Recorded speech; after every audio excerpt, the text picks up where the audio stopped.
أعوذ بالله من الشيطان الرجيم. بسم الله الرحمن الرحيم. ولئن أتيت الذين أوتوا الكتاب بكل آية ما تبعوا قبلتك وما أنت بتابع قبلتهم وما بعضهم بتابع قبلة بعض ولئن اتبعت أهواءهم من بعد ما جاءك من العلم إنك إذا لمن الظالمين. صدق الله العلي العظيم. البقرة سورة آیت نمبر 145. بدی آیت کریمه او راتون کی آیت کریمه کی رب عزوجل د اهل کتاب مزمت بیانی. هغه اهل کتاب چې حق ته بنه تسلیمیدل. پیغمبر صلی الله علیه وسلم چې کله مأمور سو چې ته د بیت المقدس څخه مخ راواړوه و قبلې ته. باطل پرستو اهل کتابو هغه مهال هم پر پیغمبر علیه السلام انتقادونه کول چې بیت المقدس ته لمونځ کاوه، بیا چې کعبه شریف ته مخ راواړوي بیا هم انتقادونه کول.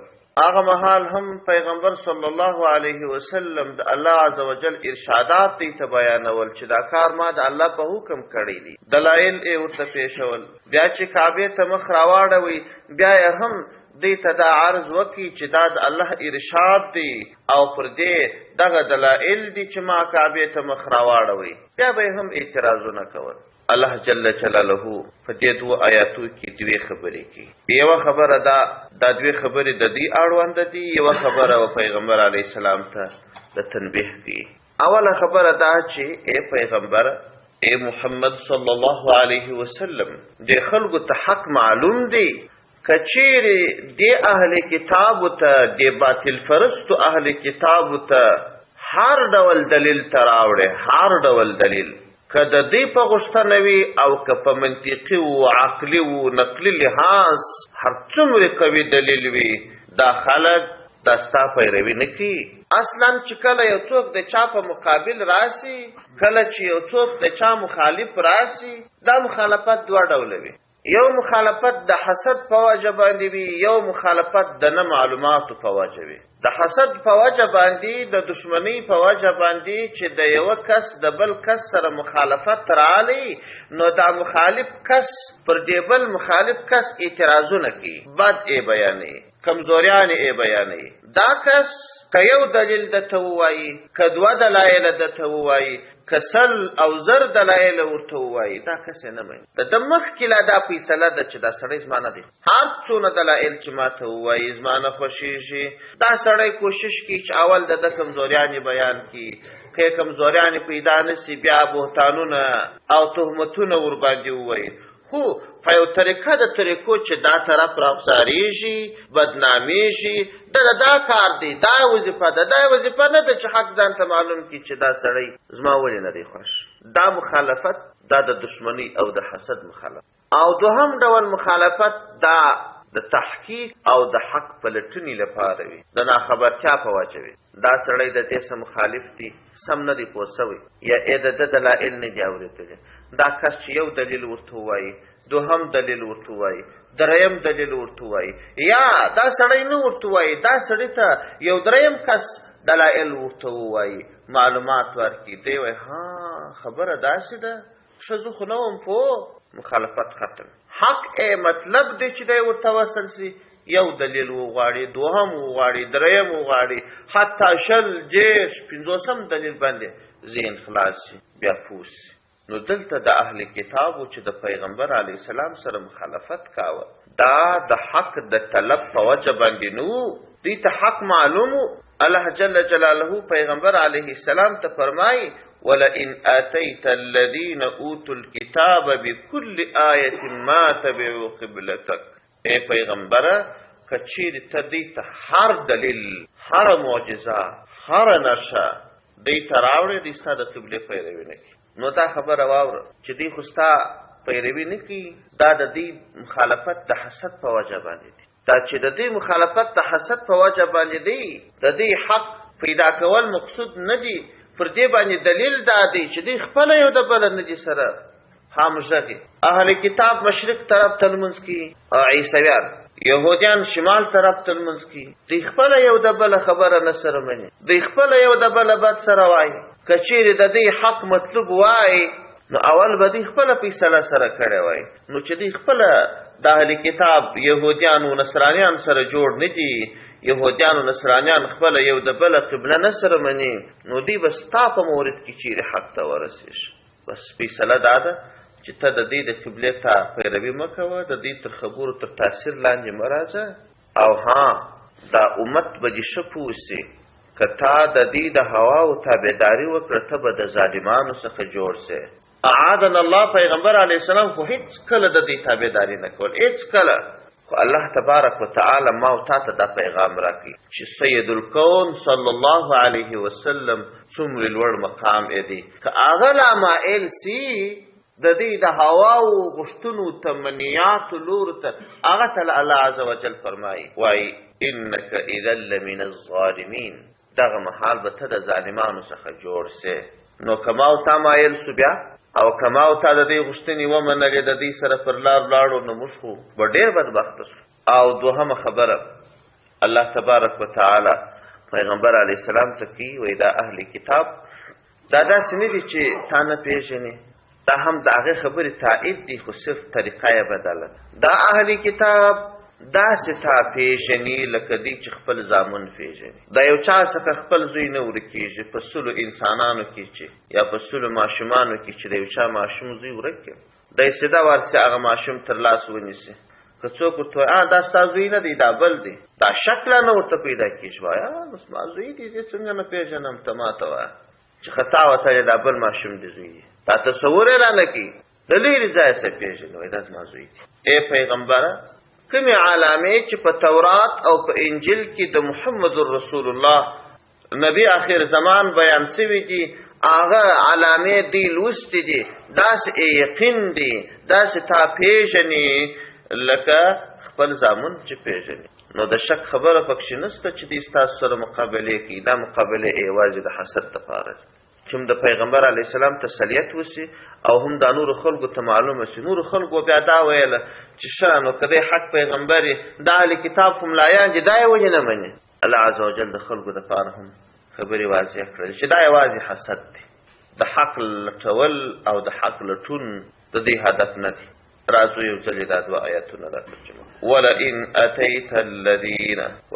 اتیت او که چیرې ته راتلل وکړې الذین هغه کسانو ته اوتو الکتاب چې کتاب ورکول سوی دی بکل آیت په هر قسم دلیل سره ما تبعو قبلتک دی تابعداري نه کوي ستا د قبلې وما انت او نه ته بتابع تابعداري کوونکي قبلتهم د قبلې د دی وما بعضهم او نه دي بعضې د دي بتابع تابع کوونکي نه دي قبلة بعض قبلې د بعضو دی هم ځینې د ځینو د قبلې تابعداري نه کوي. دا دلیل دی پر دې باندې چې د دې هدف حق نه بلکې نفس پرستي ده.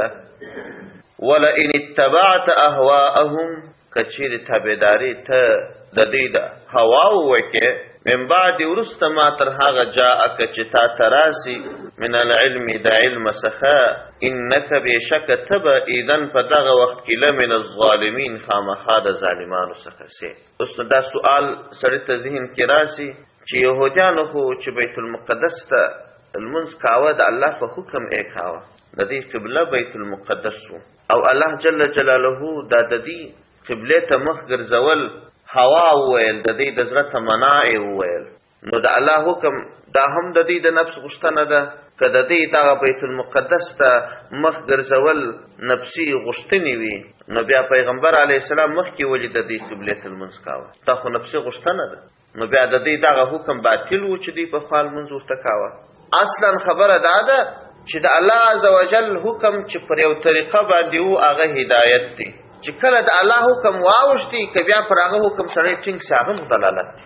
د الله عزوجل د حکم تابعداري دا نه ده چې الله تبارک وتعالی یو شی یو جنس دا یو وخت ته ښه وګڼئ نو د ژوند تر پایه ته هغه ښه ګڼئ. اصلا د الله تابعداري او دیانت و تقوا او الله ته تسلیمي ده.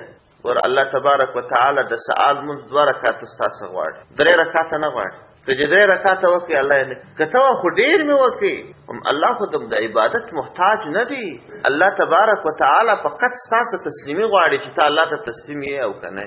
نو دغه قبله چې پخوا بیت المقدس دا خو قبله وه مګر چې الله حکم وکړي چې د دې څه مخ واړوه فولي وجهک شطر المسجد الحرام که یې اوس نه منې نو دا ستا دلالت دی. الله تبارک وتعالی دا دوهمه خبره دی ته فرمایي الذین آتیناهم الکتاب الذین هغه کسان آتیناهم چې موږ ورکړی دي هغو ته الکتاب کتاب یعرفونه دی دا پیغمبر علیه السلام پیژني کما یعرفون ابناءهم لکه دی چې خپل زامن پیژني و ان بشک فریقا یو ډله منهم د دې څخه لیکتمون الحق حق پټوي وهم یعلمون او دوی هم ښه پوهېږي. الحق من ربک او حق ستا د رب د لورې څخه دی فلا تکونن فاستمه کېږه من الممترین د شک کوونکو څخه مه کېږه.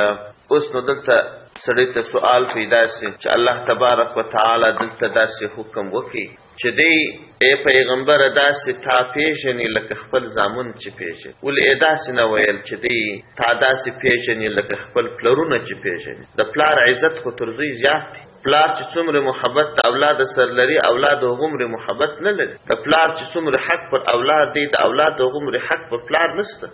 نو داسې به ویلي وای چې دی دا تاسې پیژني کما یعرفون آباءهم لکه دی چې خپل پلرونه پیژني. جواب دا دی چې پلار چې څومره اولاد پیژني اولاد خپل پلار هغسې نه پیژني. او یا دا چې داسې سوال کېږي چې داسې به ویلي وای کما یعرفون انفسهم لکه دی چې خپل ځانونه پیژني. جواب دا دی چې یو څوک پلار ځان هغسې نسي پیژندلی لکه څرنګه چې پلار خپل زوی پیژني. په دې وجه باندې چې ماشوم پیدا سي د ماشومتوب په اوله مرحله کې دی دا ماشوم ژوندی دی خوراک غواړي څښاک غواړي د هوا او د موسم اعتدال غواړي خو هغه حالت یې نه دی په یاد. اوله میاشت یې نه ده په یاد، اول کال یې نه دی په یاد، 3 کال یې خپل ژوند نه دی په یاد، 5-6 کال یې نه دی په یاد. او د پلار څخه چې پوښتنه وکړي د پلار یې د ماشومتوب د اولې ورځې څخه دا ټول یاد دا مې ماشوم بچی دی چې کله پیدا سو 5مه ورځ ناجوړه سو پلانکي ډاکټر ته مې بوت او فلان شیدې مې ورکولې فلان د کم جامې مې ورکولې. ورځ په ورځ د دې پلار د خپل ماشوم بچی یاد دی. 6-7 کاله د دې ماشوم خپل ځان نه یادېږي مګر خو د پلار یاد دی. او بل دا چې داسې نه ده چې پلار به یي بچی به نه یي. لکه د اولاد پیژندله چې پلار کولی سي اولاد هغسې پلار نسي پیژندلی. پلار به ځوان وي بچی به پیدا سوی نه.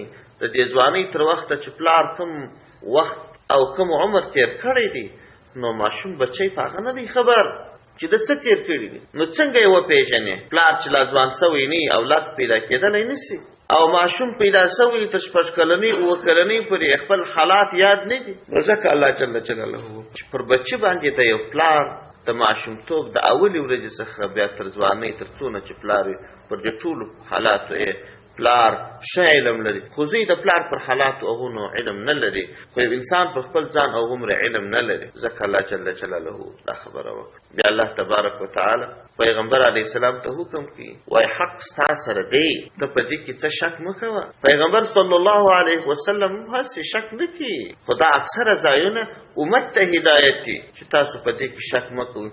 حق همدا دی الحق من ربک حق ستا د رب د لورې څخه دی. ستا د رب د لورې څخه چې کوم شی حق وګڼل سو هغه حق دی، معیار د حق ستا د رب د لورې ټاکنه ده، نو بیا هېڅ شک مه پکښې کوه. ولکل وجهة هو مولیها فاستبقوا الخیرات. دا به بل درس کو انشاءالله. سبحان ربک رب العزة عما یصفون، سلام علی المرسلین والحمد لله رب العالمین.